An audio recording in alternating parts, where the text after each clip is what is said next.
मायनों में बहुत खास होते हैं। और आज है 8 नवंबर। आज का दिन भी बहुत खास है। विज्ञान और अनुसंधान ने कई सामान्य दिनों को भी महत्वपूर्ण बना दिया है। 8 नवंबर यानी विश्व रेडियोग्राफी डे। आज इस खास अवसर पर हमने अपने स्टूडियो पर आमंत्रित किया है डॉक्टर प्रशांत कुमार जायसवाल जी को, रेडियो डायग्नोसिस विशेषज्ञ, श्री बालाजी हॉस्पिटल रायगढ़ से। सर, आपका रेडियो धूम के स्टूडियो में बहुत बहुत स्वागत है। जी, बहुत बहुत धन्यवाद आपका मुझे ये अवसर देने के लिए, आज के दिन मुझे एज ए गेस्ट इनविटेशन देने के लिए थैंक यू। डॉक्टर साहब, आज बहुत ही ख़ास दिन है। रेडियोग्राफी के बारे में हम जानने वाले हैं और आपसे हम चर्चा जारी रखेंगे, पर उससे पहले हम जानना चाहेंगे आप कहाँ से हैं? आपने ये आपकी जो रेडियोग्राफी विशेषज्ञ के तौर पर आपकी जर्नी की जो शुरुआत हुई, कहाँ से हुई और किस तरह से आप यहाँ तक पहुँचे? मैं मूलतः रहने वाला खरसिया रायगढ़ जिले का ही टाउन है, जी। वहाँ से बिलोंग करता हूँ। मेरी प्रारंभिक शिक्षा यहीं खरसिया से ही पूर्ण हुई थी, 12th तक की। उसके बाद मैंने अपनी पढ़ाई के लिए पीएमटी जो प्री मेडिकल टेस्ट होता है उसके जी। लिए भिलाई को चुना। पहले उस समय कोटा का भी दौर हुआ करता था, जी, जी, हाँ। पर मैंने भिलाई को चुना। वहाँ स्टडी करने के बाद फिर मेरा selection Pandit Jawaharlal Nehru medical college Raipur में हुआ। वहाँ से मैंने अपनी एमबीबीएस की पढ़ाई कंप्लीट की जी, जी। और एमबीबीएस की पढ़ाई कंप्लीट करने के बाद हमें पीजी के लिए फिर से प्रिपरेशन करना पड़ता है। तो हम दिल्ली से अपनी प्रिपरेशन कंप्लीट करके फिर से अपना सिलेक्शन पाए जी। और मुंबई से अपना पीजी कंप्लीट किया और फिर वहाँ पे नानावटी और हिंदुजा जैसे बड़े बड़े हॉस्पिटलों में अपना जो रेडियो डायग्नोसिस से संबंधित ज्ञान है उसको बेहतर करके अभी मैं करेंटली रायगढ़ में श्री बालाजी मेट्रो हॉस्पिटल में अपनी सेवा दे रहा हूँ। जी, कोई ख़ास वजह भिलाई को चुनने का? आपने कहा कि लोग कोटा भी जाते हैं, तो क्या किसी ख़ास वजह से आपने भिलाई को चुना?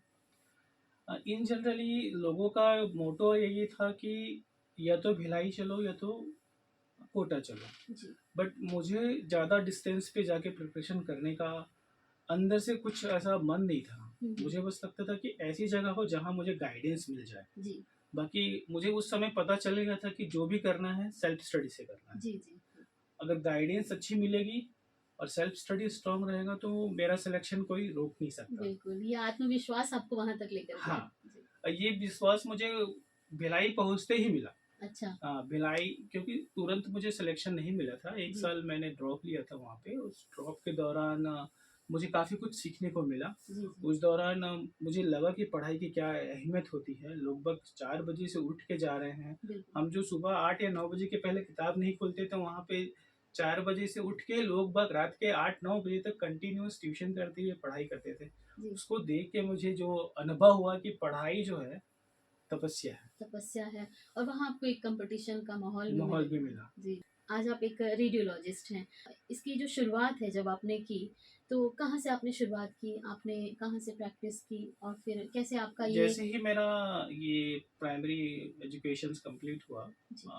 पीजी का जी। जो 3 साल का कोर्स होता है, जी, उसके जी। बाद मैंने तुरंत हिंदुजा हॉस्पिटल जो मुंबई का बहुत ही फेमस हॉस्पिटल है जी। वहाँ पे काम शुरू कर दिया। जी। फिर कुछ समय के लिए ऑब्जर्वरशिप किया था नानावटी हॉस्पिटल पे। हुँ, हुँ, हुँ। तो उसके दौरान मुझे किसी फैमिली पर्सनल कारण से वापस वापस रायगढ़ आना की पड़ा। तरफ आना पड़ा। तो ये एक अच्छी बात हमारे लिए भी ये हो जाती है कि आप यहाँ से हैं, रायगढ़ से या खरसिया खरसिया से, और अपनी सेवाएँ भी यहाँ दे रहे हैं, तो हाँ, इसकी ज़रूरत भी थी। हाँ। कहते हैं ना, भगवान खींच लाते हैं जहाँ जिसकी ज़रूरत होती है। नहीं, नहीं, आप ये बहुत सही बात बोल रहे हैं। एक समय था कि सोनोग्राफ़ी कराने के लिए लोगों को यहाँ काफ़ी भटकना पड़ता था। बिल्कुल, हाँ। रायगढ़ में सोनोग्राफ़ी करा लेना मतलब कि it's a biggest task yes. For हाँ। Any people, yes. किसी की भी लिए। बिल्कुल, हाँ। और ये आज के दिन समय में यहाँ पे काफ़ी रेडियोलॉजिस्ट आ चुके हैं और उसकी वजह से काफ़ी ज़्यादा मात्रा में लोगों का जो जाँच करने की जो समय है उसमें काफ़ी कमी आई है जी, जी। और उनको जो इलाज मुहैया होता है वो काफ़ी कम समय में बेहतर इलाज मुहैया हो पा रहा है। रायगढ़ में अभी जो चिकित्सा का लेवल है, जी। चिकित्सा सेवा का जो लेवल है काफ़ी ऊपर आ चुका है, जी, जी, जी। पहले के कंपेयर में। जी। सर, जैसा कि आज 8 नवंबर है और आप भी जानते हैं विश्व रेडियोग्राफी दिवस है। क्या ख़ास वजह है इस दिवस को मनाने का? अ, विश्व रेडियोग्राफी दिवस ये जो है वी आर बोली हमारे जो इस रेडियोग्राफी की जो शुरुआत हुई थी, इस जर्नी की जो शुरुआत हुई थी, इसका साइंटिफिक जो जो पिता होते हैं, जी, जी। जो इनके जो पिता थे, हम लोग इनको फादर ऑफ रेडियोलॉजी बोलते हैं। जी, जी। उनका नाम है विलियम कॉनराड। जी, अच्छा। वो उन्होंने फर्स्ट टाइम एक्सरे की खोज की थी। जी। वो भी एक तरह की सेरेंडिपिटी बोलना चाहिए, जो कि अचानक से जो हुई हुई खोज होती है, जी, जी। वैसा एक खोज था। उसी दौरान उन्होंने अपनी पत्नी का कुछ इलेक्ट्रोमैग्नेटिक वेव में वो कुछ काम कर रहे थे, उसी दौरान उन्हें एक प्लेट पे उनकी पत्नी का जो हाथ रिंग फिंगर पे एक रिंग था, उसका एक इमेज मिला। तो उनको लगा कि कुछ तो बात है इस जगह से कि हुँ, हुँ। ये रिंग बन रहा है। जी। तब से फिर रेडियोग्राफी की पहली नींव पड़ी कि वहाँ से हमने एक्सरे सीखा। जी, जी। एक्सरे के बाद फिर आज इवॉल्विंग होते होते सीटी स्कैन आ गया है, बिल्कुल। हुँ। सोनोग्राफी मशीनें आ गई हैं, जी, जी। एमआरआई मशीन आ गई है, न्यूक्लियर स्कैन आ चुके हैं, हुँ, हुँ। और आगे चल के ये ब्रांच और भी इवॉल्व करते जा रहा है। बिल्कुल, चिकित्सा के क्षेत्र में रेडियोग्राफ़ी एक बहुत ही इम्पोर्टेंट चीज़ हो गई है और मुझे लगता है कि कहीं न कहीं उपचार जो है वो आसान हुआ है इस विधा से। हम्म। देखिए, जहाँ तक मैं ये रेडियोग्राफी या रेडियोलॉजी डिपार्टमेंट के बात है, ये चिकित्सा के क्षेत्र में एक बहुत बड़ा क्रांति के रूप में आया हुआ है। बिल्कुल, जी। पहले के समय में ये होता था, अगर किसी को पेट में दर्द हुआ जी। तो चिकित्सक जनरली ये सोच के कुछ ना कुछ दवाई दे देते, चलो पेन किलर दे देते हैं, चलो एंटीबायोटिक दे देते हैं। जी। उनको आंतरिक क्या हो रही है स्थिति, उनका जरा से भी ज्ञान नहीं था। नहीं था। हाँ। लेकिन चिकित्सा विज्ञान में जब से रेडियो डायग्नोसिस विभाग ने कदम रखा है, जब से उसने अपना पूरा फुल फेज एक्सपांशन किया हुआ है, जी, जी। आज हम हर बीमारी के तह तक पहले से काफी हद तक जान जाते हैं। जैसे कि अगर सर पे चोट लगी है जी। तो अंदर ब्रेन में खून जमा है या नहीं जमा है। जी, जी। जैसे पेट में दर्द हो रहा है, हुँ, हुँ। तो पेट में दर्द का कारण कहीं अतड़ियाँ फट तो नहीं गई हैं, हुँ, कभी हुँ। खून तो जमा नहीं हो गया है, जी, जी। कहीं पथरी तो नहीं हो गया है जी, जी। किडनी में, हुँ। कहीं पित्त की थैली में पथरी तो नहीं हो गया। इस तरह के बहुत सारे जो डायग्नोसिस है रेडियोलॉजिस्ट लोग बनाते हैं, जिसकी जी, वजह से उस व्यक्ति को सही तरीके से एक चिकित्सा मुहैया होता है, जी। और तुरंत उसको उपचार होने से आराम भी मिलता है। उसको जो पहले के समय में जो समय जाता था जी। दवाई दे दे के, जो अपन लंबे समय तक खींच पता लेते, लगाने में समय लग समय जाता लग था जाता, कि हाँ, आखिर हुआ क्या है। हुआ क्या है, तो किसी भी रोग के तह तक तय पहुँच तक पाते पहुंच हैं। पाते हैं। बिल्कुल। ये इन्वेस्टिगेशन का बहुत बड़ा टूल है रेडियोलॉजी, बिल्कुल, जी। बहुत ही बड़ा। मतलब सबसे पहली बात तो ये नॉन इन्वेजिव टेक्निक, मतलब किसी तरह का सुई हुई चुभाने वाली बात नहीं है, ब्लड निकालने वाली बात नहीं है। जी, जी। सिंपल सा टेक्निक है, एक्सरे टेक्निक, मतलब कि जी। विकिरण के द्वारा हम इमेज बना के देख लेते हैं अंदर की क्या हालत है, जी। बेसिकली हड्डियों का, जो भी सॉफ्ट टिश्यूज का। जी। दूसरा, सिटी स्कैन की टेक्निक, हम अंदर की पूरी पार्ट को एक अच्छे तरीके से देख सकते हैं, अलग अलग उसकी इमेज बना के, लिवर कैसा दिख रहा है, गल ब्लैडर हुँ। कैसा दिख रहा है, किडनी कैसा दिख रहा है, सारे बिल्कुल। ऑर्गन्स, ब्रेन वगैरह। जी। और तीसरा, सोनोग्राफी से तो और इतना कन्वीनियंट नॉन रेडिएशन वाला जो इमेजिंग टेक्निक है जी, जी। सोनोग्राफी, जी। जो कि महिलाओं के लिए खासकर एक क्रांतिकारी जी, जी। इन्वेस्टिगेशन है, जी। जिसमें महिलाओं को बहुत ज़्यादा मदद मिलती है। जैसे कि पहले के समय में महिलाओं के अधिक मात्रा में खून जाने से जी, कई जी। बार एक्टोपिक प्रेगनेंसी जैसे हुँ, हुँ, हुँ। कंडीशंस होती है, जी, जिसमें जी। कई बार बच्चे की गांठ जो है बच्चेदानी में ना बन के बच्चेदानी के बाहर या फिर बाहर ट्यूब बन में जाती बन है। जाती है, जी, जी, जी। जो कि अत्यंत पीड़ाकारक होता है। अगर हुँ, उसका हुँ। समय पे इलाज ना किया जाए तो उसमें महिला की जान भी जा सकती है। बिल्कुल, हाँ। पर सोनोग्राफी मशीन के वजह से उन लोगों को टाइमली डायग्नोसिस हो जाता है, उनका उपचार भी समय से हो जाता है, और काफ़ी जानें बचती हैं। बच जाती हैं, बिल्कुल। और सर इस दिशा में आपने बहुत सारी बातें हमें बताई कि रेडियोग्राफ़ी के अंतर्गत कौन-कौन से टेस्ट होते हैं। तो एक बार हम इसे विस्तार से जानना चाहेंगे कि कौन-कौन से टेस्ट रेडियोग्राफ़ी के अंतर्गत आते हैं? जनरली इन जनरली 4 चीज़ों को हमेशा रेडियोलॉजी डिपार्टमेंट में रखा जाता है। पहला होता है एक्स-रे। जी। एक्स-रे से हम जनरली चेस्ट का, एब्डोमेन का, हाथ-पाँव का एक्स-रे करके देखते हैं, जिसमें अगर कभी हड्डी-वड्डी टूटी है तो उसमें मदद मिलती है। लंग में कभी निमोनिया-विमोनिया हो गया या फिर मांस-वास बन गया है, उसके जी। लिए हम एक्स-रे कराते हैं। या फिर पेट में कभी अतड़ियाँ फँस जाती है तो उनका फ्री गैस जनरली देखने के लिए हम जी। एक्स-रे कराते हैं। जी। और सेकंड में आता है सोनोग्राफी। सोनोग्राफी तो एक तरीके से क्रांतिकारी इन्वेस्टिगेशन है, खासकर बच्चों का जो हम अनामली करते हैं, हुँ। मतलब उनके लेवल 2 स्कैन बोला जाता है, जिसमें बच्चा सही बना है नहीं बना है, जी। इसकी पूरी जानकारी हम उस मशीन से उस सोनोग्राफी के दौरान निकालते हैं, ताकि बात का ट्रॉमा ना हो कि बच्चा विकलांग पैदा हुआ और फिर उसकी परवरिश में माता पिता अलग मानसिक परेशानियां परेशान झेल होते रहे हैं। हैं।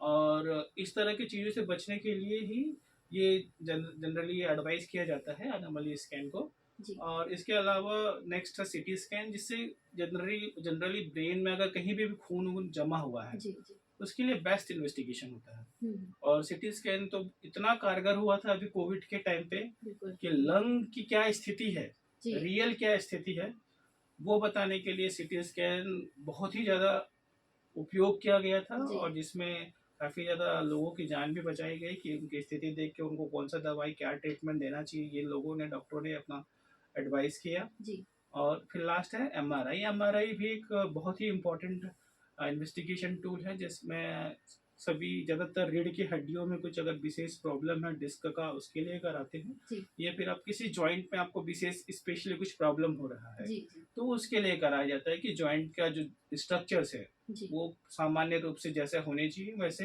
है या है, नहीं। जी। और ब्रेन में कभी कुछ ट्यूमर व्यूमर है हुँ, हुँ, या फिर कुछ इन्फेक्शन हो, उनको थोड़ा सा डिफ्रेंशिएट करने के लिए कि हुँ, भाई हम कैसे पता करें कि ये ट्यूमर ही है हुँ। कि ये इन्फेक्शन की वजह से है जी, जी, कि और कुछ है, तो उसमें और बेहतर तरीके से इंटरनल चीज़ों को बताता है। बता सकते हैं। हाँ। जी, जी। तो सर आपने बताया एक्स-रे, सोनोग्राफी और आपने बताया सीटी स्कैन और एमआरआई। एमआरआई तो सबसे पहले हम एक्स-रे में आते हैं। एक शुरुआत में एक्स-रे हम सबके लिए बहुत पुराना इन्वेस्टिगेशन। इन्वेस्टिगेशन है। तो उस दौर में एक्स-रे जब नया आया था तो सब कुछ नया था, बट आज बहुत से लोग यानी सभी हम कह सकते हैं एक्स-रे के बारे में जानते हैं। तो एक्स-रे आमतौर पर हम देखते हैं कि हड्डियों से संबंधित चीज़ों के बारे में, लंग्स के जो हिस्से हैं उसकी जाँच पड़ताल में काम आते हैं। तो क्या ऐसी कोई चीज़ें हैं जो किसी भी रोगी को एक्स-रे करवाने जाने से पहले ध्यान रखनी चाहिए? हाँ, जनरली जो भी एक्सरे कराने वाले हैं, उनके लिए एक विशेष रूप से ये ध्यान देना, अगर फीमेल है, तो उनको ध्यान देना चाहिए कि कभी वो प्रेगनेंसी वाली स्थिति में तो नहीं है, जी, ठीक है? ये कई बार ये होता है कि फीमेल प्रेग्नेंट रहती है और वो एक्स-रे रेडिएशन उनका एडवाइस हो जाता है, वो एक्स-रे कराने पहुँच भी जाती है। जी, जी, तो वो हमेशा ध्यान रखें कि उनका पीरियड कभी स्किप तो नहीं हुआ है, स्किप हुआ है तो कहीं वो प्रेग्नेंट तो नहीं है, जी। इसका ध्यान ज़रूर रखें। हुँ, हुँ। क्योंकि इससे बिना किसी कारणवश आपके होने वाले फ्यूचरिस्टिक जो चाइल्ड है, जी, जो एम्ब्रियो है, उस पे एक्स-रे का एक एक्सपोज़र पड़ जाता है, पड़ेगा, हाँ। जो कि उसके अपाहिज होने का या फिर किसी भी कारण से उसमें विकृति पैदा होने का एक कारण बन सकता जी, है। जी, तो इससे हमें विशेष ध्यान देना चाहिए।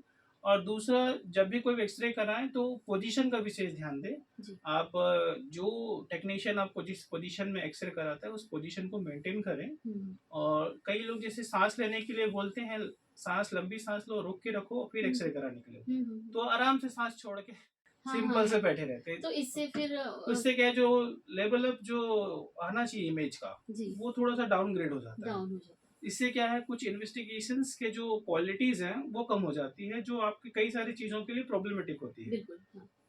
और सेम सोनोग्राफी के लिए जनरली आपको बढ़िया से पानी-वानी पी के जाना चाहिए हाँ, इन मैं जगह। ये पूछने वाली थी आपसे कि इसका क्या कारण है कि कुछ टेस्ट खाली पेट होते हैं, हुँ। कुछ टेस्ट बहुत सारा पानी पी के फिर करवाए जाते हैं, इसका कोई खास कारण है? देखिए, इन जनरली क्या है, खाली पेट हमेशा बेस्ट होता है कराना। जी, लेकिन आज के डे टू डे में लाइफ में आप कितने बजे तक खाली पेट रहोगे? जी। It is not possible. Hmm, लेकिन जो जनरली हम गॉल ब्लैडर का पैथोलॉजी जो होता है, गॉल ब्लैडर या पित्त की जो थैली होती है, जी। उससे संबंधित जो भी बीमारी होती है, हुँ, हुँ, उसको हम खाली पेट ही कराते हैं। हुँ। क्योंकि खाली पेट की स्थिति में वो हमेशा फूला हुआ रहता है। जी, जी। और उसमें और जैसे जब कुछ खाते हैं, तो उसका जो कंटेंट है बाहर गैस्ट्रिक जूस के रूप में बाहर आ जाता है और वो जी, सिकुड़ सा जाता है। अच्छा। तो उसके अंदर कुछ भी अगर पैथोलॉजी है, कुछ भी एब्नॉर्मैलिटी है या फिर किसी भी प्रकार का उसमें प्रॉब्लम है, जी। समस्या है, तो हुँ, वो हमको पता नहीं चलता है। Hmm, hmm. तो गॉल ब्लैडर से संबंधित बीमारी को अपन जब भी इवैल्यूएट करते हैं, उनके बारे में अपन जानने की कोशिश करते हैं, तो खाली पेट ही सजेस्ट करते हैं। जी।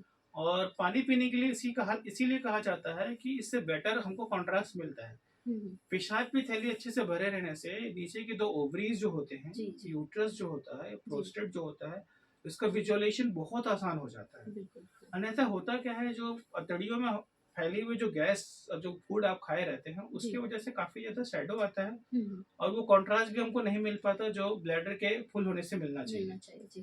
तो इसीलिए हम जनरली बोलते हैं कि पानी पी के आइए और सोनोग्राफी हमेशा भरपेट कर पानी पी के जब बहुत तेज पेशाब लगे तब कीजिए। उससे क्या है आपका रिजल्ट काफ़ी अच्छा आएगा। जी, कभी जी। आपकी ओवरी या फिर यूट्रस से संबंधित कोई हुँ, भी बीमारी है वो मिस नहीं होगी। बिल्कुल। हाँ, हाँ, हाँ। और देखिए क्या है, कई बार डायग्नोसिस अंडर डायग्नोसिस इसीलिए होता है कि जो हम बोले रहते हैं जी, पेशेंट्स को, मरीज को, वो उस चीज़ को फॉलो नहीं नहीं करते। करते। हाँ, और उस अंडर डायग्नोसिस की वजह से कई बार उनके इन्वेस्टिगेशंस हो जाते हैं, बिल्कुल, जो कि हाँ। एक कॉस्ट फैक्टर हो जाता है उनके लिए। फिर जी, वो बाद में थक हार जाते हैं। बिल्कुल, हाँ। और जिनका वो जो इलाज बहुत समय पे त्वरित गति से उनको मिल सकता था, जी।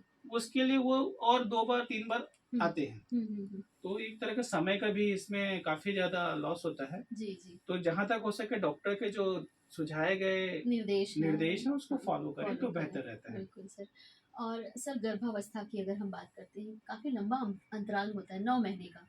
इस 9 माह के दौरान जो डॉक्टर होते हैं, गायनेकोलॉजिस्ट होते हैं, वो कई बार सलाह करते हैं कि आप सोनोग्राफ़ी करवाइए। हुँ, तो जितनी बार भी सोनोग्राफ़ी की सलाह दी जाती है, कई बार महिलाएँ मतलब ध्यान नहीं दे पाती हैं कि नहीं अभी-अभी तो कराया है, कुछ 1 महीने पहले कराया है। हुँ, फिर लगता है कि अब फिर क्यों कराएँ, पिछली बार तो अच्छी रिपोर्ट आई थी। हुँ। तो इसके बारे में हमें कुछ मार्गदर्शन दें कि 9 माह में लगभग कितनी बार सोनोग्राफ़ी करानी चाहिए या जब-जब सलाह दी जा रही है, वो तब-तब करवानी चाहिए? नहीं, ये देखिए, ये जो क्वेश्चन है, ये जो प्रश्न है आपका, ये बहुत ही बेहतरीन प्रश्न है, क्योंकि इस पे हमेशा दुविधा बनी रहती है और मेरे पास भी इसको लेके लोग बाग आते हैं कि इतने बार सोनोग्राफी क्यों? क्यों? जी, तो मैं इसमें बताना चाहूँगा कि देखिए, जो भी आपके लिए डॉक्टर सजेस्ट करता है, वो आपकी बेहतरी के लिए करता है। बिल्कुल, हाँ।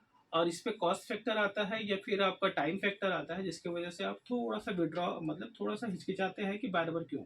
जी, लेकिन मैं आपको इसमें साइंटिफिक बात बता देता हूँ, जैसे कि पहली बार आपका जब सोनोग्राफी होता है, उसमें हम यही डिसाइड करते हैं, जो कि शुरू के हफ्ते या जैसे कि 5 हफ्ते या फिर 7 हफ्ते के बीच में जो होता है, 1 महीने, डेढ़ महीने के बाद जो पहला सोनोग्राफी होता है, जी, उस दौरान हम यही बताते हैं कि बच्चा का गाँठ बना है या नहीं बना है। जी। कई बार ऐसा होता है कि बच्चे की गाँठ नहीं बनी रहती है और प्रेगनेंसी आ जा रहती है। हुँ, तो वो तरह का बीमारी है जिसे एनएम्ब्रियोनिक गेस्टेशंस बोलते हैं, जो कि आगे चल के फ्रूटफुल प्रेगनेंसी में कन्वर्ट नहीं होती, हुँ, नहीं है ना? अच्छा, तो पहले तो इनिशियली हम ये पता करते हैं कि बच्चे की गाँठ बनी है कि नहीं बनी है। फिर उसके बाद अगर बच्चे की गाँठ बन गई है तो उसमें हार्ट बीट आया है या नहीं आया है। जी, उसके बाद ही प्रेगनेंसी प्रोग्रेसिव फॉर्म में आगे बढ़ती है। जी, जी। फिर अगली बार उसकी जो सोनोग्राफी हम करवाते हैं वो 11 से 13 वीक के बीच में कराते हैं। हुँ, उस समय हम जनरली क्या है, आजकल जेनेटिक्स बहुत एडवांस हो चुकी है, जी, जिसमें बहुत सारे मार्कर्स का इस्तेमाल करते हैं। हुँ, उस मार्कर्स के दौरान एक सोनोग्राफी में मार्कर होता है जिसमें नाक की हड्डी को देखा जाता है और गले के पीछे एक थिकनेस ली जाती है, जी, जी, जिसको न्यूक्लियर ट्रांसलूसेंसी बोलते हैं। हुँ, इसकी मदद से हम ये जो मेजरमेंट अगर करते हैं तो ये जो हमको हेल्प करता है कि कितने परसेंट चांसेस हैं कोई जेनेटिक बीमारियां आपके होने वाले फ्यूचरिस्टिक चाइल्ड को है।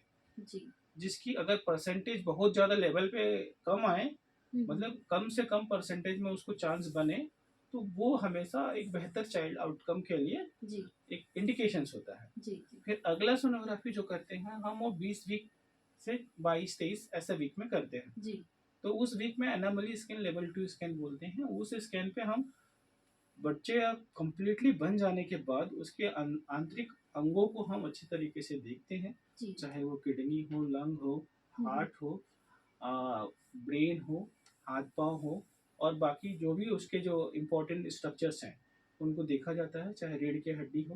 तो उसमें अगर किसी भी प्रकार का डिफेक्ट्स होता है जी, तो हम उसको रिपोर्ट में लिखते हैं और उस रिपोर्ट्स की मदद से चाइल्ड को या तो ट्रीटमेंट के लिए एडवाइस किया जाता है। आजकल फीटल इंटरवेंशंस भी होने लग गए हैं जी, जी, मेट्रोज़ में, बड़े-बड़े हुँ। मेट्रोज़ में। वहाँ जाके आप वो भी ट्रीटमेंट लेते हैं या फिर उसको अबॉर्ट करने की सलाह देते हैं। जी, ये सब बातें सुन के मुझे बिल्कुल मिरेकल लग रहा है ये। चिकित्सा विज्ञान कितना आगे बढ़ गया है कि महिलाओं के मतलब महिला के अंदर जो बेबी है, उसके अंदर के ऑर्गन को भी हम ठीक देख है, हाँ, सकते देख अब देख सकते हैं। सकते हैं। उस बच्चे की किडनी, लिवर तक आप उसे एनालाइज़ कर सकते हैं। और सबसे जो ख़ास बात इस दौरान आपने जो कही कि कोई बच्चा जब एबनॉर्मल जब उसका जन्म होता है, तो वो उस बच्चे के जीवन के लिए भी बहुत दुखद होता है दिक्कत वो होती जीवन। और माता-पिता के लिए तो होता ही है। होता ही है। तो समय से पहले अगर इन सब बातों को ध्यान रखते हुए निर्णय ले लिया जाए, तो माता-पिता, बच्चे सभी सही सही दिशा में मतलब जा सकते हैं, एक तरीके से एक बहुत बड़े ट्रॉमा से बच सकते हैं। बच सकते हैं, बिल्कुल। जो कि आपको एक खुशहाल ज़िंदगी जीने के लिए जहाँ तक हो सके इन्फॉर्मेशंस का इस्तेमाल करके ही आप बेहतर ज़िंदगी की तरफ आगे बढ़ सकते बढ़ हैं। सकते हैं, बिल्कुल सर। सोनोग्राफ़ी सचमुच बहुत ही मतलब इम्पोर्टेंट चीज़ है हमारी लाइफ़ में, बहुत इम्पोर्टेंट रोल है हुँ, सोनोग्राफ़ी का। हुँ।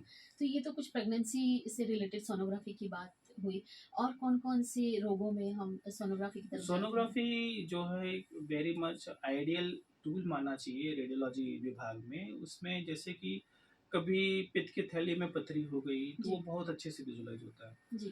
किडनी में कभी पथरी हो गई, पेशाब की थैली में कभी पथरी हो गई। हुँ, हुँ। जनरली लोग आते हैं बहुत ज़्यादा पेट में दर्द करके, जी, जी। जिसमें 2-3 ऐसे दर्द होते हैं जो कि काफ़ी ज़्यादा सर्जिकल अटेंशन्स की जिसमें ज़रूरत होती है। जी, जी। जैसे कि अतड़ियों का फट जाना, हुँ, हुँ। ये भी सोनोग्राफ़ी में डायग्नोज़ हो जाता है। जी। और साथ ही साथ कभी पित्त की थैली का भी फट जाना, हुँ, हुँ।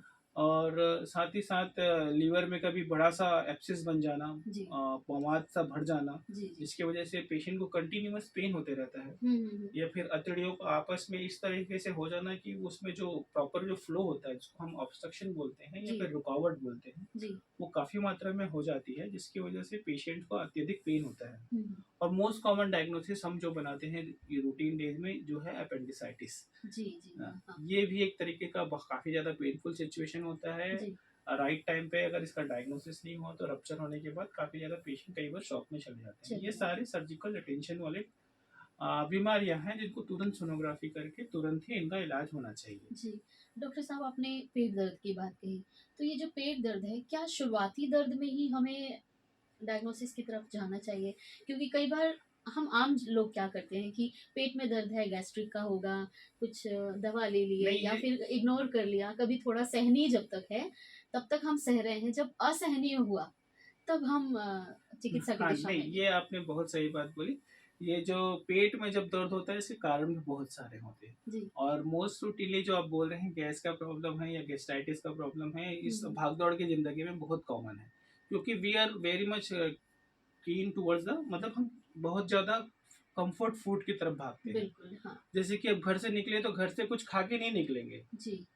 जहाँ समोसा मिला, खा लिया। हाँ। जहाँ चाउमीन मिला, खा लिया। तो ये जो ट्रेंड है बहुत ही ज़्यादा ट्रेंडिंग हो चुका बिल्कुल, है। हेल्दी खाना है ये अब नहीं है नहीं हमारे रहा। ध्यान में, हमें भूख मिटानी है, हाँ, ये और हमारे मुझे ज़्यादा ध्यान अपना में जॉब करना है। जॉब करना है। हाँ, ये हाँ। जो ट्रेंड जब से फॉलो होने लग गया है तब से लोगों को ये गैस की समस्या, गैस्ट्राइटिस का समस्या, फिर कुछ लोग अल्कोहल भी लेते जी। हैं। हुँ। उसका भी एक विशेष रूप से शरीर पर दुष्प्रभाव पड़ता है और उसको वो रूटीन का आदत बना लेते हैं। जी, जी। हाँ। जिसकी वजह से उनकी जो पाचन क्षमता है वो भी कमज़ोर हो जाती है हुँ, हुँ। और अतड़ियों में छाला होना एक बहुत सामान्य बात हो जाती जी, है। जी, जी। और चाय, चाय भी एक तरीके से बहुत ज़्यादा एडिक्शन के रूप में आजकल देखा जाता है। बिल्कुल। जनरली 1 या 2 कप से ज़्यादा लोग बाग को चाय नहीं पीना चाहिए, लेकिन आजकल इस भाग-दौड़ की ज़िंदगी में ओवर वर्कलोड में लोग बाग 5-6 समटाइम्स तो काउंटेबल नहीं होते। काउंटेबल नहीं होते, हाँ। लोग बाग को ये भी नहीं पता होता कि हम कितने पी चुके हैं। हाँ, सही है। तो काम के प्रेशर में वो कप। अटेंशन्स के लिए हाँ, अपने जी, जी। तो ये जब से ये हेल्थ के विषय में सोचने का थोड़ा-सा उनको एक फ़ोकस होना चाहिए कि मुझे ऐसा नहीं करना है। जी। जहाँ तक आपका सवाल है पेट दर्द का तो जनरली तुरंत इसको सोनोग्राफ़ी के पीछे भागने की ज़रूरत नहीं है, लेकिन असहनीय पीड़ा है, जी, जी। तो इसको आप कंप्लीट कभी भी इग्नोर ना करें। जी। अगर आपको लगता है कि ये पीड़ा बहुत ज़्यादा है और सामान्यतः जो छोटे-मोटे दवाइयाँ जो प्रिस्क्राइब किए जाते हैं, चाहे गैस्ट्राइटिस के लिए हो, चाहे गैस के लिए हो, जी। उससे अगर आपको आराम नहीं मिलता है तो प्लीज़ आप सोनोग्राफ़ी कराइए। जी। डेफ़िनेटली सोनोग्राफ़ी कराएँ और ख़ासकर महिलाओं के लिए कई बार वो उनको बहुत ही ज़्यादा अत्यधिक पीड़ा होती रहती है और वो इग्नोरेंस में और घर वालों के ध्यान ना देने में जी। घर पे ही बैठे रह जाते हैं और बाद में पता चलता है कि इनका खून की नस फटी हुई है, इनको हुँ। एक्टोपिक था, वो फट के पूरा ब्लड जमा हुआ है जी, जी, जी। और जो कि बहुत ही ज़्यादा क्रिटिकल सिचुएशन में फिर एडमिट होते हैं। तो कोई भी चीज़ एकदम संगीन या क्रिटिकल हो जाए, वो स्थिति तक ना पहुँचे, इसका जी। विशेष ध्यान दें। इनिशियल जो ट्रीटमेंट होता है वो हमेशा फॉलो करें, चाहे वो आपके आयुर्वेदिक वाले रहें, चाहे घरेलू उपचार रहें, जी, जी। चाहे डॉक्टर मेडिकेशंस रहें। अगर आराम नहीं मिलता है तो उसे इग्नोर ना करें, सोनोग्राफी डेफ़िनेटली करा ही लें। जी, जी, जी। सर एक पेट दर्द महिलाओं को खास तौर पे मेंस्ट्रुअल साइकिल के समय में, पीरियड्स के समय में भी दर्द बहुत ही आम बात है। तो क्या ये दर्द उस दर्द से कुछ अलग है या फिर इस दौरान भी हमें सोनोग्राफी बीच में करा, देखिए। क्योंकि बहुत सी लड़कियों को और टीनेजर्स जो होती हैं, महिलाओं को पेट में दर्द की शिकायत बहुत ही आम शिकायत है। हम्म। तो क्या तब भी हमें सोनोग्राफी की तरफ जाना चाहिए? देखिए, पेट में दर्द महिलाओं को जो पीरियड के समय होता है, इसको हम मेडिकल टर्म में डिस्मेनोरिया कहते हैं। जी। डिस्मेनोरिया के लिए जनरली लोग बाग पेन किलर, मसल रिलैक्सेंट जो दवाइयाँ होती हैं, प्रिस्क्राइब होती हैं, उसे खाते हैं, रिलीफ मिल जाता है। जी। लेकिन कई बार क्या होता है, सम पीपल्स आर यूजिंग, कई लोग कापाटी का इस्तेमाल किए रहते हैं, जो कि मिसप्लेस हो जाया रहता है। जी, जी। उसकी वजह से असहनीय पीड़ा होती है। कई बार बच्चे के जो वॉल होती है उसमें गांठें हो जाती हैं, उसकी जी। वजह से पेन होता है। कई बार ओवरीज जो होती हैं आसपास की, उसमें सिस्ट बन जाए रहते हैं बड़े से, या फिर उनका टॉर्शन बोलते हैं, जी, जी। एक तरीके से घुमाव आ जाता है, जिसके वजह से उस ओवरी की ब्लड सप्लाई बंद हो जाती है, जो कि अत्यधिक पीड़ाकारी होता है। जी। लेकिन मेरा कहना था, जब खून की मात्रा जरूरत से ज़्यादा जा रहा है, जी। पेन जब अत्यधिक हो रहा है, जी। तो सिंपल मेडिकेशंस के भरोसे आप घर पे ना बैठें। जी। प्लीज़ प्लीज़ अपना सोनोग्राफी ज़रूर कराएं। जी। ये बहुत जो महिलाएँ हमें अभी रेडियो धूम 89.6 के माध्यम से सुन रही हैं, ज़रूर इस बात को हम ध्यान रखेंगे कि हमें क्योंकि ये हमारी बहुत ही कॉमन समस्या है, 99% हम कह सकते हैं महिलाओं को किसी न किसी समय में इस समस्या से जूझना पड़ता है। तो अगर बहुत अधिक रक्तस्राव हो रहा है, ब्लीडिंग हो रही है, बहुत अधिक पेन हो रहा है, तो हमें डॉक्टर की सलाह ज़रूर लेनी जरूर। चाहिए। तो हम आपको बता दें, हम बहुत ही खास दिन पर ये प्रोग्राम कर रहे हैं, 8 नवंबर, रेडियोग्राफी दिवस, विश्व रेडियोग्राफी दिवस, जिस अवसर पर आज हमारे स्टूडियो में उपस्थित हैं डॉक्टर प्रशांत कुमार जायसवाल जी। और अब आइए चर्चा को आगे बढ़ाते हैं, और हम आज बात कर रहे हैं रेडियोग्राफी के बारे में, और बहुत ही अच्छी जानकारी डॉक्टर साहब ने हमें दी है एक्सरे के बारे में, सोनोग्राफी के बारे में। अब चर्चा को आगे बढ़ाते हुए अब हम चलते हैं सिटी स्कैन और एमआरआई। ये 2 शब्द भी काफ़ी अब जाने-पहचाने से लगते हैं, क्योंकि कई बार हमारे इस जीवन में कई बार तो ऐसा, या हम बोल सकते हैं कि 2-3 बार ऐसा होता है कि हमें सिटी स्कैन के बारे में लिखा जाता है या हमने कहीं सुना है। सिटी स्कैन क्या है और कब कराना चाहिए? सिटी स्कैन एक तरीके से एक्सरे का बिगर फॉर्म है, जी, जी। जिसमें मल्टीपल ट्यूब्स के थ्रू, उसमें एक्सरे में एक सिंगल ट्यूब होता है, जी। सिटी स्कैन में मल्टीपल ट्यूब होता है, जिसकी वजह से हम पूरी बॉडी का एक इमेज बना लेते हैं। जी। हेड टू टू हम कहीं भी किसी भी जगह का कंप्लीट इमेज इसमें फॉर्म कर सकते हैं। जी, जी। और उसके जो खास बात होती है चेस्ट के इन्वेस्टिगेशंस के लिए, जी। वो एक बेस्ट टूल है। जी, जी। चेस्ट में अगर किसी भी तरह का आपका बीमारी है लंग के अंदर, हुँ, तो हुँ। जो डायग्नोसिस आपको सिटी स्कैन से मिल सकता है, किसी और टूल से नहीं मिल सकता है। जी। इस चेस्ट के अंदर आपका टीबी का पैच है, चेस्ट के अंदर आपका किसी तरीके से ट्यूमर है, हुँ, हुँ। चेस्ट के अंदर किसी तरह का सा इन्फेक्शन है, जी। निमोनिया है, चेस्ट के अंदर पे आपको पानी कितना भरा हुआ है, जी। चेस्ट के अंदर किसी प्रकार का पस भरा हुआ है, हुँ, हुँ। इसके अलावा हार्ट में किसी प्रकार की प्रॉब्लम है, जी। ये सिटी स्कैन से बहुत अच्छे से पता चलता है। हुँ, हुँ। दूसरा, जो ब्लड कंपोनेंट है किसी भी प्रकार का शरीर पे अगर है, तो जो सिटी स्कैन है वो बेस्ट डायग्नोसिस देता है। जी, जी। इन जनरली जब कोई भी किसी भी कारण से गिर जाता है, जी। या उसे सर पे चोट लगती है, या हाथ पाँव में चोट लगती है, या हुँ, कहीं हुँ। भी चोट लगती है, हुँ। आप जस्ट सिटी स्कैन कराते हैं, तो उसमें हमको ये पता चल जाता है कहीं पे ब्लड का जमाव तो नहीं है। जी, जी। ब्रेन के अंदर किसी हिस्से में तो ब्लड का जमाव तो नहीं है, फिर ब्रेन के किसी पार्ट पे तो ब्लड जाके जमा तो नहीं है, या फिर जी। कुछ वाइटल सेंटर्स पे तो ब्लड नहीं है, जी, जी। जिससे हम ये पता कर सकते हैं कि बच्चे इसकी बचने की क्या संभावनाएं हैं, जी, जी। हमें क्या ट्रीटमेंट देना चाहिए। जनरली जो न्यूरो सर्जन्स होते हैं उनको काफ़ी ज़्यादा हेल्प मिलता है जी। सिटी स्कैन से। वो इन जनरली जो ट्रॉमा के पेशेंट्स होते हैं, उनको अगर ज़रूरत से ज़्यादा मात्रा में ब्रेन के भीतर में अगर कहीं पे भी ब्लड का जमाव हो जाता है, तो उसको ऑपरेशन करके उनको निकालना होता है जी। इस तरीके से। और जहाँ तक हो सके फ्रैक्चर उक्चर की बात है, अगर कहीं पे भी अगर फ्रैक्चर माइनर फॉर्म में है जी, जी। और आपको एक्सरे से समझ में नहीं आ रहा है, हुँ, हुँ। तो CT scan is the best tool.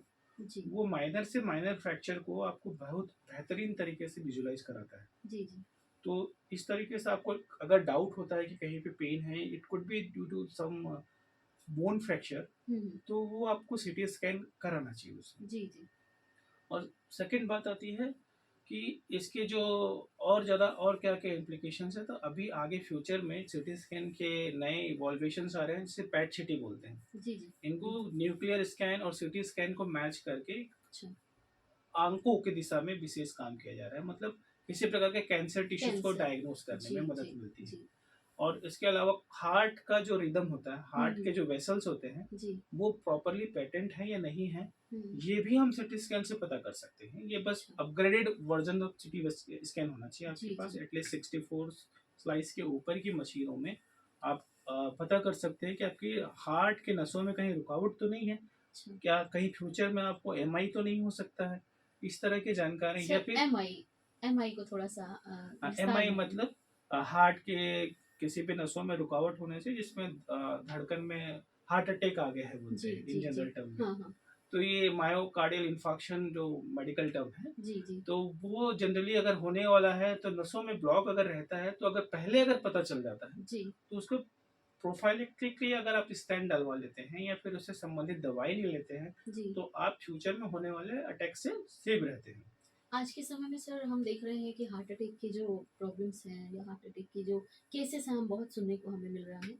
तो क्या ऐसे कोई पहले के लक्षण भी हैं जो हम पहले ही टेस्ट कराएँ और हमें ये ब्लॉकेज और कुछ चीज़ें पता चल जाएँ? तो यही एक टूल है, जैसे कि कहीं पे भी अगर अटैक आने वाला है, उसके पहले अगर जानकारी लेनी है, तो उसमें अगर कुछ स्ट्रक्चरल चेंजेस की वजह से होने वाला है, जैसे कि जी। नसों में जो नसों की जितनी चौड़ाई होनी चाहिए, जितना उनका लुमेन डायमीटर, जितना उसकी साइज होनी चाहिए, अगर जी। उससे सिकुड़ती हुई जा रही है या हुँ, फिर हुँ। उसमें कैल्शियम का डिपोजिशन हो रहा है, जी, जी। तो ये सब चीज़ें सीटी स्कैन में पता चल जाता है। जी, जी। बाकी किसी भी इन्वेस्टिगेशंस में जब आपको होगा, उसके बाद ही पता चलेगा। बाद पता चलेगा। जी, तो ये आजकल यहाँ तो अभी ट्रेंड नहीं है, मेट्रो सिटीज़ में ट्रेंड हो चुका है कि जी। साल का जब एक बार वो इन्वेस्टिगेशन कराते हैं, तो हुँ, एक बार हुँ। कोरोनरी एंजियो हुँ, हुँ, हुँ। सीटी स्कैन के थ्रू जो वो भी करा लेते हैं, ताकि करा उनको लेते हैं। पता चलता है कि हमारी नसें तो ठीक हैं। ठीक है कि नहीं। हाँ। एक और सवाल जो मेरे ज़हन में आ रहा है डॉक्टर साहब कि आपने कहा चोट लगती है तभी सीटी स्कैन बहुत ही कारगर होता है। तो अगर हम ऐसा कहें कि किसी बच्चे को चोट लग गई, बच्चे को, बड़े को, किसी को भी, और उससे उसे ज़्यादा तकलीफ नहीं हो रही, यानी कि ब्लीडिंग नहीं हुई और फिट है, ठीक है, बट लग रहा है कि चोट तो लगी है, कहीं सूजन है या कुछ है। हम जनरली ऐसे केसेस में डॉक्टर के पास नहीं जाते क्योंकि बच्चा तो खेल रहा है, उसे कोई दिक्कत नहीं है। तो ऐसे केसेस में क्या जो पेशेंट है या जो लोग हैं, क्या खुद से सीटी स्कैन करा सकते हैं या डॉक्टर के एडवाइस करने पर ही आप सीटी स्कैन करते हैं? नहीं, जनरली देखिए, CT scan is a radiation tool. Hmm, तो बच्चों के लिए खासकर हम बहुत ज़्यादा कॉन्शियस हो जाते हैं जब भी बच्चों का कोई इन्वेस्टिगेशंस आता है, तो जी, जनरली इसे हम किसी चिकित्सक के एडवाइस पे ही करते हैं। जी, खुद से उसके आने पे नहीं करते। हाँ, ग्रेविटी सिचुएशन की ऐसी है कि बच्चे को काफ़ी ज़्यादा चोट लगी हुई है, हमको समझ में आ रहा है कि अंदर में ब्लड होने की पूरी संभावना जी, है, जी, तभी कंडीशन में हम उसको सीटी स्कैन करते हैं, नहीं तो इन जनरली चिकित्सक के परामर्श पे ही हम जी, उसको करते हैं। जी, जी, और जहाँ तक हो सके छोटे बच्चों का सवाल है, उसमें अगर आपको लगता है कि चोट अगर ज़्यादा आई है, तो कृपया करके इसमें किसी भी तरह का रिस्क ना लें। हुँ, हुँ, एक बार स्कैन करा के अपने मन की शांति, क्योंकि रेडियोलॉजी विभाग ज़्यादातर मन की दुविधाओं को दूर करता है। बिल्कुल, हाँ, हाँ, और ये विभाग, आप अच्छे हो, उसको अगर उसने प्रूव कर दिया कि आप अच्छे हो,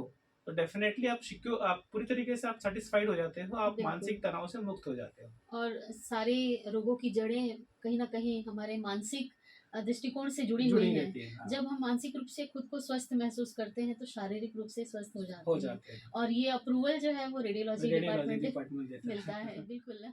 और हम आपको याद दिला दें, आज है 8 नवंबर, विश्व रेडियोग्राफी दिवस। इस खास दिन पर हम चर्चा कर रहे हैं रेडियोग्राफी के बारे में, उससे जुड़ी बातों के बारे में। अब हम चलते हैं अगले हमारे विषय की ओर, एमआरआई। सर, एमआरआई भी एक आपने कहा कि इसी दिशा में करने वाला एक टेस्ट है रेडियोग्राफी के अंतर्गत।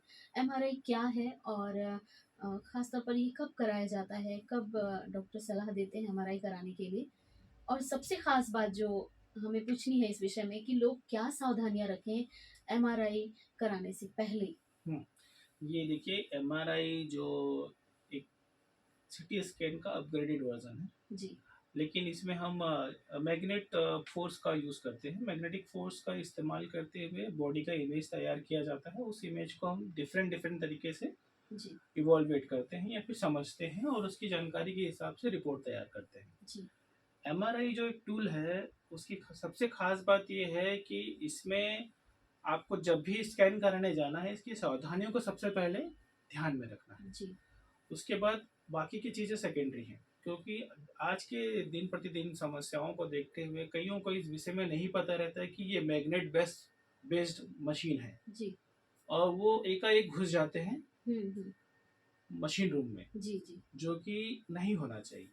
कई बार हमें न्यूज़पेपर में घटनाएं देखने को मिलती हैं कि ऑक्सीजन सिलेंडर जाके उड़ गया, जी जी स्ट्रेचर जाके उड़ गया, जी। और जाके इसमें मरीज की जान भी जा चुकी है। इस हम्म। तरह की घटनाएं काफ़ी हमारे रायपुर में भी हुआ था। जी और ये जो घटनाएं ना हो, इसके लिए आजकल बहुत सारे प्रोटोकॉल्स तैयार किए गए हैं। जी इसमें से सबसे पहले है कि अगर आपके शरीर में मेटल है, जी तो उससे संबंधित, जो मेटल से संबंधित, आजकल तो एमआरआई कंपेटेबल जो बोलते हैं, एमआरआई जिस पे कर सकते हैं, ऐसे मेटल शरीर पे लगाया जाता है। जी लेकिन अगर आपके शरीर पे किसी भी प्रकार का मेटल है जो कि एमआरआई से कंपेटेबल नहीं है, जी हर एक मेकर्स अपना ट्रेड नाम और अपना डिटेल्स अपने साथ हमेशा भेजता है। जब भी आप उस चीज़ को अपने शरीर में लगाते हैं, जी उसको हमेशा सेव करके रखें। जी जब भी आप एमआरआई कराने जाते हैं, तो उस ट्रेडमार्क, उस चीज़ को अगर आप फोटो खींच के या फिर किसी भी फॉर्म में सेव रखते हैं, तो उससे क्या है कि जब आपके स्कैन होता है, तो मैं हमको समझ में आ जाता है कि इसमें ये एमआरआई कर सकते हैं या नहीं कर नहीं सकते। पर इन जनरली आजकल एमआरआई कंफर्टेबल ही इम्प्लांट लगाया जाता है, खासकर आर्थोपेडिक्स में जी जी और न्यूरोसर्जरी में। जी तो इस तरीके से जैसे कि अगर आपको एमआरआई कराने गए, तो आप बेल्ट पहनते हैं। जी जी बेल्ट में मेटल होता है, बिल्कुल। वो भी एक तरीके से रिस्क होता है। हम्म। कई बार आप सोने की जो चेन वेन पहनते हैं, उसमें कोई प्रॉब्लम नहीं है, लेकिन मेटल होने की वजह से क्या है, जो मैग्नेट की एनर्जी आपके शरीर पे डाली जाती है, जी जी तो वो हीटअप हो जाता है। हम्म तो इसीलिए किसी प्रकार का ऑर्नामेंट्स भी ना पहने, ये हम्म। भी एक जरूरी बात है। महिलाओं को खास ध्यान खासकर रखने की जरूरत है, क्योंकि मेटल्स तो सिर से लेकर पैर तक पैर तक रहते महिलाओं के हैं, गहनों में होता है। क्लिप्स होते हैं, क्लिप्स होते हैं, पिन्स होते पिन्स हैं, होते हैं। बहुत बारीक सी छोटी चीजों का भी ख्याल रखना ख्याल पड़ेगा। रखना चाहिए, और खासकर जब भी आपको कोई वार्ड बॉय या फिर कोई भी लेके जा रहा है, तो आप इसका ध्यान रखें कि वो स्ट्रेचर एमआरआई कंपेटेबल स्ट्रेचर है या नहीं, इसकी जानकारी ले लें। जी या नहीं है तो खुद पेशेंट चल के जाए, या फिर पेशेंट को किसी दूसरे तरीके से, एक बोर्ड आता है, कार्डबोर्ड, जिसके थ्रू पेशेंट को शिफ्ट किया जाता है जी एमआरआई जी मशीन में, उसका इस्तेमाल करें। आप डायरेक्टली स्ट्रेचर के साथ, ऑक्सीजन सिलेंडर के साथ एमआरआई रूम में कभी ना घुसें। जी इसी जी प्रकार के ऑर्नामेंट्स के साथ, या फिर बेल्ट, क्लिप, बटन, घड़ी, वॉच, स्पेक्स, इसके साथ आप एमआरआई रूम में ना घुसें। जी इसके दुष्प्रभाव आपको झेलने पड़ सकते हैं। जी जी जी और खासकर ये बहुत ज़रूरी हो जाता है कि जब भी आप कराते हो, तो उसके जो डॉक्टर्स हैं, उनसे पहले पूछ लीजिए कि सर, मुझे क्या क्या ज़रूरी चीज़ें नहीं करनी है, क्या जी क्या क्या क्या ध्यान देना क्या है। ध्यान देना है, हाँ क्या हाँ किन चीज़ों पे मुझे ध्यान देना ध्यान है, एक देना बार ज़रूर उनसे कंसल्ट कर ले before entering the room. Room. And second चीज़, जहाँ तक एमआरआई है, ये इन्वेस्टिगेशन टूल एक बहुत ही वाइड फॉर्म ले चुका है, जी जी और बहुत ही आगे इसके यूजेस हो रहे हैं। पर हम्म, इंजनरली हम यहाँ पे जो यूज़ करते हैं, जी ब्रेन के जांच के लिए, हम्म, शोल्डर, किसी भी प्रकार के जॉइंट्स के जांच के लिए, जी अगर जॉइंट्स में किसी प्रकार का पेन है, या फिर कोई अपन स्पोर्ट्स इंजरी से इंजोर्ड जी हैं, हाँ हाँ किसी प्रकार का कोई लिगामेंट टूट गया है, हम्म, कहीं पे कई मसल्स में ज़्यादा पेन हो रहा है, या फिर मसल में ब्लड का जमाव है, जी ये सब जानकारी हम बहुत अच्छे तरीके से एमआरआई में निकाल सकते हैं। जी जी और ब्रेन का जो पार्ट है उसको, स्पाइन का पार्ट है उसको, इवन हम्म, एब्डोमेन में जी कई बार हमको ये समझ में नहीं आता कि गाल ब्लैडर की थैली इतनी फैली हुई क्यों है, जबकि उसमें किसी प्रकार का पथरी नहीं है, स्टोन नहीं नहीं है। है हाँ हाँ। तो उस छोटी छोटी नलियों को भी देखने के लिए एमआरआई टूल का इस्तेमाल किया जाता बहुत बारीकी है। से बारीक से उस मतलब देख नलियों सकते देख हैं। सकते हैं। बिल्कुल सर। सर आपने सिटी स्कैन और एमआरआई के उपयोगिता के बारे में हमें बताया। कुछ हम इससे जुड़ी भ्रांतियों के बारे में जानना चाहेंगे। ऐसा सुना है हमने और लोग ऐसा कहते हैं, काफ़ी लोग डरे भी हुए होते हैं इस बात को लेकर कि इसकी जो विकिरण विकिरण होती है, अल्ट्रावायलेट जो रेज होती है, तो इससे कैंसर होने का खतरा होता है। ऐसी एक भ्रांति, अब हम भ्रांति कहें या क्या कहें नहीं इसे। नहीं, ये बहुत ही सही है, ये हर किसी के मन में होता है। और ये रेडिएशन डोज जो होता है, ये basically this radiation dose is fixed. Hmm, एक हम उसमें केवी और एमए जो सेट होता है, एक जी जो एक तरीके से मैनुअली उसको हम जब सेट करते हैं, उसका एक चार्ट होता है। जी उस चार्ट के थ्रू ही हम किसी भी व्यक्ति को उस रेडिएशन जोन में भेजते हैं या फिर सिटी स्कैन कराने के लिए भेजते हैं। और वो एक इतना मिनिमल डोज रहता है कि इससे आपको ज़्यादा प्रभाव नहीं होगा। जी याद रखिए कि अगर आपको मल्टीपल टाइम्स स्कैन करने पड़ रहे हैं तो आप अवॉइड कीजिए किसी भी विकिरण से संबंधित मशीन से संबंधित इन्वेस्टिगेशन को, जी जी चाहे वो सीटी स्कैन हो, हम्म चाहे वो एक्सरे हो। हम्म लेकिन जैसे एक्सरे का विकिरण लेवल बहुत कम होता है, जी जी तो उसको अपन मल्टीपल टाइम कर सकते हैं। लेकिन हम्म सीटी स्कैन में अगर आपको मल्टीपल टाइम होने वाला है, जी जी जैसे 8 से 10 बार होने वाला है, हम्म तो आप अवॉइड की उसको जहां तक हो सके अवॉइड करना है। अगर अनअवॉइडेबल सिचुएशन है कि जी आप अवॉइड नहीं कर सकते हो, तो हम्म उसमें जो जनरली टेक्नीशियंस क्या करते हैं या फिर डॉक्टर्स क्या करते हैं, उसका जो डोज होता है, डोज लिमिटेशन फैक्टर होता है। एक स्कैन जो है प्रॉपर उतना ले लेते हैं जितना डोज में लेना चाहिए, बाकी जो सीरीज ऑफ स्कैन होता है जी उसको जी कम डोज में करके जी कराना चाहिए। जी इसका आपको ध्यान भी रखना चाहिए कि कम डोज में तो दे रहा है कि नहीं दे रहा है करके। तो सर जो इसकी रिपोर्ट है, जैसे डोज आपने कहा डोज कम है, तो रिपोर्ट में इसका कोई प्रभाव पड़ता है? रिपोर्ट सही होती है? एक्चुअली क्या है, एक स्टैंडर्ड इमेज बनाने के लिए हमको एक पर्टिकुलर डोज में देना पड़ता है जी रेडिएशन। जी लेकिन अगर आपको एक स्कैन में पता चल चुका है तो सीरीज ऑफ इवेंट के लिए आप उसको कम डोज दे सकते हैं। जी लेकिन एक इनिशियल अगर फर्स्ट स्कैन होगा तो उसमें जी आपको स्टैंडर्ड डोज ही दिया जाता है जी जी रेडिएशन का। हम्म लेकिन जनरली इसमें कैंसर नहीं होते अगर आपको अगर मल्टीपल टाइम एक्सपोजर नहीं है तो। मल्टीपल टाइम एक्सपोजर तो हमेशा कैंसर की तरफ प्रोसीड होता है। और इसके लिए हम लोग जो हम हेल्थ वर्कर हैं रेडियोलॉजी विभाग के, जी जी उनको एक टीएलडी बैच मिलता है जिसमें महीने के रेडिएशन डोज का कैलकुलेशन होता है। जी अगर किसी का भी डोज ज़्यादा आता है तो उसको हमको 1 हफ्ता या 2 हफ्ते की छुट्टी देनी पड़ती है। जी मतलब डॉक्टर्स भी हैं, बहुत रिस्क में काम रिस्क में करते हैं काम उस करते हैं। डिपार्टमेंट में। हाँ।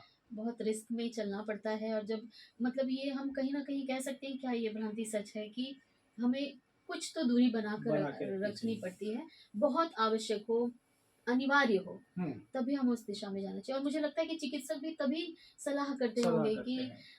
आप अब ये टेस्ट करा और लीजिए। इसमें एक चीज़ और ऐड करना चाहूँगा, कई बार प्रेग्नेंट वुमेन लोग भी कोविड के शिकार हुए थे। जी उस दौरान उनको रेडिएशन देना इट्स वेरी डिफिकल्ट, जी नहीं दे सकते थे। हम्म फिर भी रिस्क बेनिफिट को समझते हुए रेडिएशन दिया गया था। तो उस समय उनकी पूरे बूम को, जहाँ पे बेबी है, हम्म, एक लेड गाउन से पूरी तरीके से ढक के जी जी इसका इस्तेमाल किया गया था। कि लेड गाउन एक हाईली प्रोटेक्टिव गाउन होता है जी जिसमें रेडिएशंस कभी एब्जॉर्ब नहीं होती। हम्म। तो इसका इस्तेमाल करके आप इसका सुरक्षित तरीके से उपयोग कर सकते किया हैं। जा हाँ। सकता, लेकिन अगर यही प्रॉब्लम पेट में ही है अगर, हम्म। तब तो ये उसका पॉसिबल नहीं है। पॉसिबल नहीं है, उसमें सिर्फ और सिर्फ आप एमआरआई और सोनोग्राफी, दो ही ऐसे इन्वेस्टिगेशन है जी जिनको जी आपको करना चाहिए। करना चाहिए। सीटी स्कैन और एक्सरे से प्रेग्नेंट वुमेन को 101% दूर ही रहना चाहिए। जी जी जितना हो सके दूरी बना के रखें, इवन उनके डोर के पास भी ना बैठे। जी जी क्योंकि सीटी स्कैन और एक्सरे जो डोज होते हैं वहाँ से भी रेडिएशन थोड़े बहुत लीक्स होते हैं। जी जी।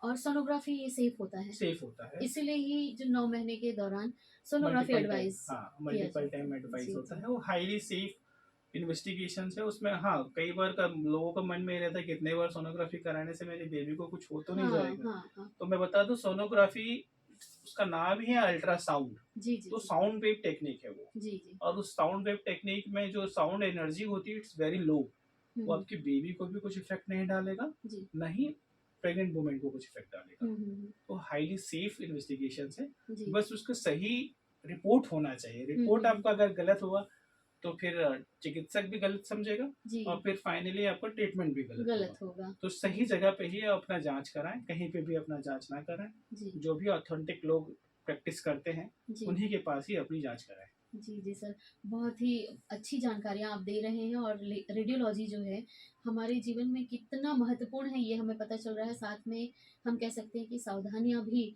बहुत ज़रूरी है। हर सिक्के के दो पहलू होते हैं और दोनों पहलुओं का ध्यान रखना बहुत ज़रूरी है। आगे हम जानेंगे श्रोताओं कि रेडियोलॉजी जो है भविष्य में इसकी क्या संभावनाएं हैं। उससे पहले एक गीत आपकी पसंद का। हाँ, मुझे राजेश खन्ना की वैसे सॉन्ग ज़्यादा पसंद आते हैं। आनंद मूवी का कहीं दूर जब दिन दिन ढल ढल जाए। जाए। ऐसा तो मतलब मुझे लग रहा है कि चिकित्सक आप हैं ज़रूर, पर गाने भी बराबर सुनते हैं और हाँ, बहुत गाने भी बहुत ही एन्जॉय करते इंटरेस्ट, हैं। हाँ, मुझे बहुत अच्छा लगता है गाना सुनना। मेरी आधी थकान गाने सुनने से चली जाती संगीत भी एक चिकित्सा है। है। कुछ 2 लाइन गुनगुनाना चाहेंगे? उतना अच्छे से मैं गा नहीं पाता, फिर भी ट्राई करूँगा। जी, जी। कहीं दूर जब दिन ढल जाए, सांझ की बेला बदन चुराए। सॉरी, चुपके से आए। चुपके से आए। चलिए, चलिए। और अब आइए चर्चा को आगे बढ़ाते हैं। डॉक्टर साहब, बहुत अच्छी जानकारियाँ हमें मिली एमआरआई, रेडियोग्राफी सारी चीज़ों के बारे में। एक चीज़ जो अब हम जानना चाहते हैं, क्योंकि अनुसंधान, रिसर्च ये तो कंटिन्यू चल ही रहे हैं, तो और क्या आगे संभावनाएँ हैं इस दिशा में? जैसे कि मैंने पहले बता दिया था कि एमआरआई या सीटी स्कैन जी। समय के साथ बहुत ज़्यादा इवॉल्व होते जा रहे हैं। हुँ, हुँ, हुँ।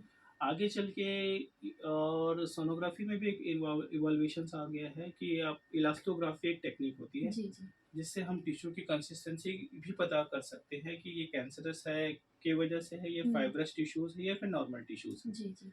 ये जो संभावनाएँ हैं आगे और भी बढ़ती जा रही हैं हुँ, और हुँ। रेडियोलॉजी विभाग और बेहतर होते जा रहा है। जी।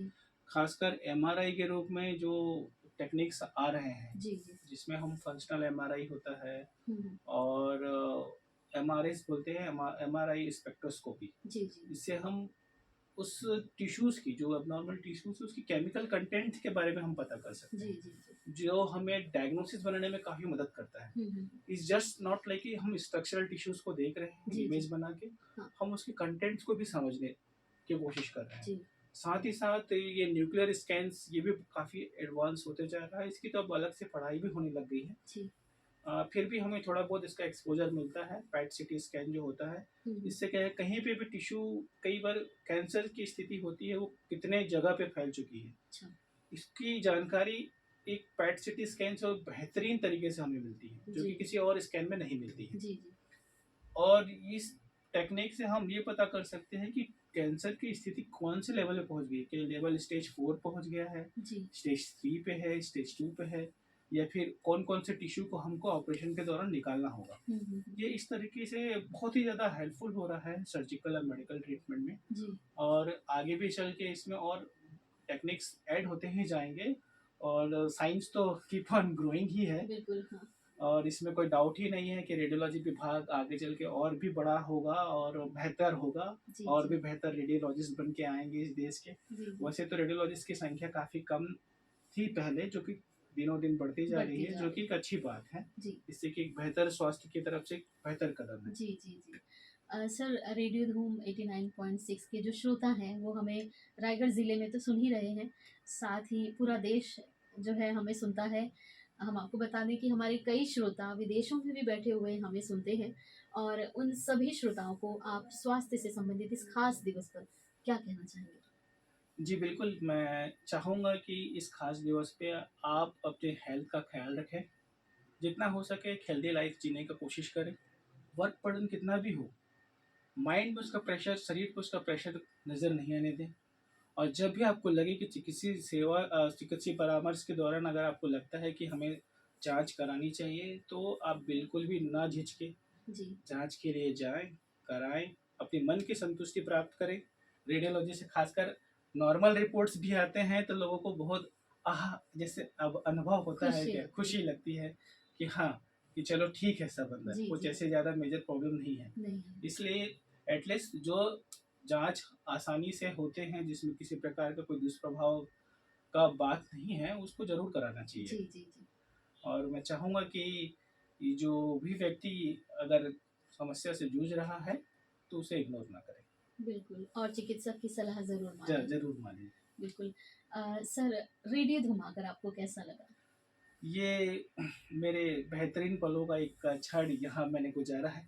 जो भी समय मैंने यहाँ गुज़ारा, मुझे बहुत अच्छा लगा। आप लोगों से मिलके मुझे बहुत ही ज़्यादा आनंद का अनुभव हुआ, और ख़ासकर ये रेडियो धूम के जो गाने हैं, मैं हमेशा सुनते ही रहता हूँ, जी। और इसके जो प्रोग्राम्स कंटेंट हैं, ये बहुत अच्छे हैं। जो मुझे हमेशा हर बार लगता है कि कोई तो ऐसा रेडियो चैनल है जो कि एजुकेशंस, हेल्थ और मनोरंजन तीनों को साथ में लेके चलता लेके है। चलते हैं। जी, जी।